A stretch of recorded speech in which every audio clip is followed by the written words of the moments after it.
Scene हुआ था, हम जा रहे थे घर पे, 4 लड़के हमारे पीछे बाइक लेके आ रहे थे। क्योंकि जो निर्भया केस हुआ है उसके बाद तो लड़कियों में इतनी दहशत हो गई है कि लड़कियां अकेले कहीं भी जाने से डरती हैं। और कल भी एक लड़की को उसके फेस पे एसिड फेंका गया है। उतना तो हमें लड़कों को समझाना चाहिए कि वो लड़कियों का सम्मान करें। नमस्कार, मैं हूं अजय वर्मा और आप देख रहे हैं टुडे एक्सप्रेस न्यूज़ का डिजिटल प्लेटफॉर्म। एक काली तारीख, यानी कि काली तारीख इसलिए कह रहे हैं कि 16 दिसंबर आने वाली है और ये तारीख सभी जानते हैं। और काली इसलिए कह रहे हैं क्योंकि निर्भया कांड इस तारीख को हुआ था और इसी की याद एक बार फिर से जो है कर रहे हैं। और इसी को लेकर मिशन जागृति मंच के द्वारा जो है आज एक रैली निकाली जा रही है और SSS प्रोग्राम बनाया गया है। इस प्रोग्राम के तहत ये रैली सरकारी स्कूल से निकाली जा रही है और इसका और क्या क्या मुद्दा है, क्या मकसद है, क्या अवेयरनेस लेके बच्चे आज सड़कों पे निकलेंगे, आइए बात करें। जी, मेरा नाम लवली है। आज ये रैली निकाल रहे हैं, क्या अवेयरनेस कर रहे हैं आप?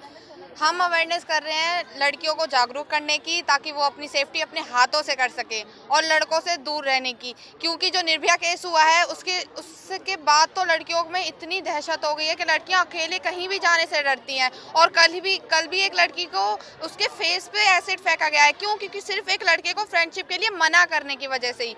तो ऐसा मैं तो ये कहूँगी कि हमारे समाज में जितना तो हम लड़कियों को अवेयरनेस करते हैं कि लड़कियां बच के रहें, उतना तो हमें लड़कों को समझाना चाहिए कि वो लड़कियों का सम्मान करें दिल से।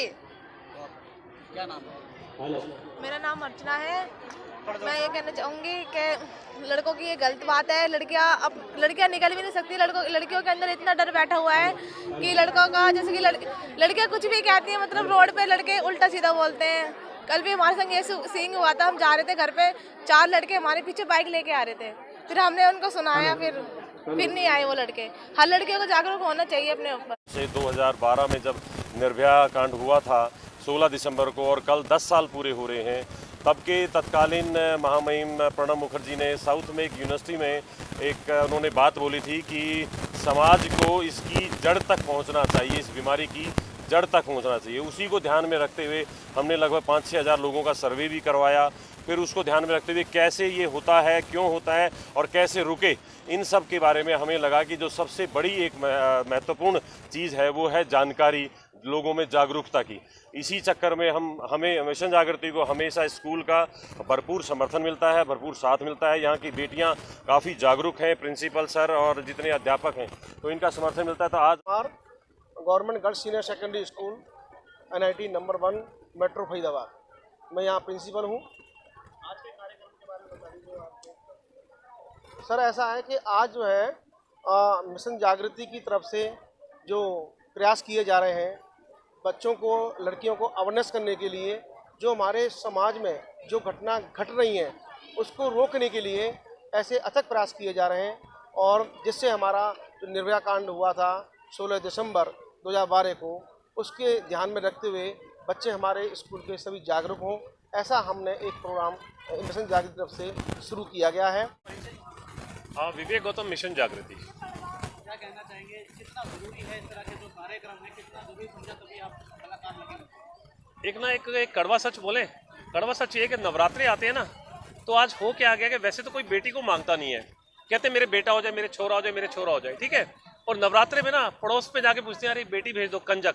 वो सिर्फ एक दिन का ही है क्या? एक दिन की कदर है उन बेटियों की? बाकी दिन जो है लोग अवॉइड करते हैं। बाकी दिन निर्भया हत्याकांड होता है और पता नहीं दुनिया भर का, किसी पे एसिड फेंक दिया, किसी पे कुछ कर दिया। इन बेटियों को हम जागरूक कर रहे हैं कि आगे जो है आने वाले टाइम में कम से कम अपने को जो है सुरक्षित रखें। और मैं आपके थ्रू जो है ना, मीडिया के थ्रू, उन पेरेंट्स को भी कहना चाहूँगा, अरे यार, बेटियों के अलावा अपने बेटों को भी थोड़ा सा जो है ज्ञान दे दो। बेटों को भी थोड़ा, जितनी हम शिक्षा सब इन्हीं को क्यों दे रहे हैं हर चीज में? Why should they sufferer? वो भी तो एक समाज का हिस्सा है। उन बेटों को क्यों नहीं बोलते? उनको ही बोलो, यार ये बहन है, तुम्हारे घर में भी बहन है, अपने बेटों को बोलो। बेटी से पूछा जाता है कि भी रात को लेट क्यों आए? अरे कभी बेटों से पूछा रात को लेट क्यों आए, कहाँ थे? अगर जो है सारे अलर्ट रहे, एवरीबडी बिकम अलर्ट, कॉन्शियस हो जाए पेरेंट्स, बेटे और बेटी को बराबर लेके, तो मेरे को लगता है कि ऐसे हत्याकांड और ये जो हो रहा है ना, शायद कम हो जाए। मिशन जागृति जो है हर पल हर वक्त प्रयास कर रही है। मैं गीता शर्मा, NIT 86 से प्रेसिडेंट। और ये जो हमने समर्थ, शक्तिशाली और समक्ष बेटियों का जो ये रखा गया है, हम बेटियों को जागरूक करने के लिए ये प्रोग्राम कर रहे हैं। वैसे हम इधर उधर ये प्रोग्राम कर रहे हैं ताकि सब जागरूक हों। वैसे तो समाज में माना जाता है कि बेटी बेटा सब समान है, सिर्फ ये कहने के लिए ही नहीं है बेटी बेटा सब समान है। जब बेटी पर रोक लगाई जाती है कि भाई यहाँ नहीं जाना वहाँ नहीं जाना, तो बेटे को ये चीज़ क्यों नहीं समझाई जाती।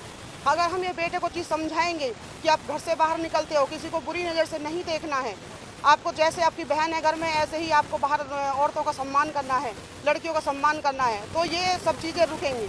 जब तक हम बेटे को नहीं समझाएंगे बेटी की तरह, तो ये चीज़ आगे बढ़ती रहेंगी। इसलिए हमें बेटों को भी समझाना है और इस चीज़ को आगे रोक लगानी है।